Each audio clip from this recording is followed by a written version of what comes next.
আচ্ছা ধর্ম অমুক, আচ্ছা উপদেষ্টা তো পূজায় গিয়েছিলেন, তার মাজার সম্পর্ক, তাছাড়া মাজার সম্পর্কে তার কিছু মন্তব্য রয়েছে, তার ইমান কি রয়েছে? এই সমস্ত কথা বলা কি বৈধ আপনি বোঝেন? তাকে জিজ্ঞাসা করেন, আমাকে জিজ্ঞাসা করেন। কারণ হচ্ছে এইটা হলো একটা আগুন লাগে দেয়, এই কথা পছন্দ হচ্ছে বেহুদা আগুন লাগে দেয়। কারণ আমি কি শুনছেন, আমি কি শুনছি আমি জানি না। যেমন ধরেন গতকাল এক বক্তব্য তিনি দিয়েছেন, একবার তো আগুন লেগে গেছে, পরে আমি ওনার বক্তব্য দিই না, ওনার বক্তব্য কোনো ভুল নেই।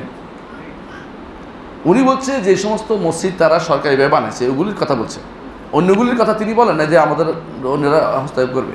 অন্যরা তো এমনি হস্তক্ষেপ করে, রাষ্ট্রের কাছে গেলে হস্তক্ষেপ এমনি করে, কিন্তু ওইগুলি কথা ওগুলি আসলেও সরকারের কাছে দেওয়া উচিত। এগুলি কবর পূজারীদের হাতে চেয়ে সরকারের কাছে থাকা ভালো, দুই একটা হয়তো ভালো পাবে মানুষ, কিন্তু এগুলি কবর পূজারীদের হাতে চলে গেলে আপনি কী করবেন? এগুলিকে এগুলি ঠিক মতো নয়, ওদের সরকারের হাতে হওয়া উচিত এগুলো মনে করি আমি। কি গণগুলির কথা বলছি? হ্যাঁ, এই যে সরকারি মসজিদ হয়েছে না কতগুলো, মডেল মসজিদের কথা বলছি, এগুলি কার হাত যাবে? আপনার হাত নেবে? তো আপনি এত খুশি হয়ে বসে আছেন কেন? এগুলো হক কথা বলছি উনি, কিন্তু আমরা বলতেছি অনেক সময় আপনার কাছে খারাপ লাগলো, এগুলি খারাপ নাও হইতে পারে।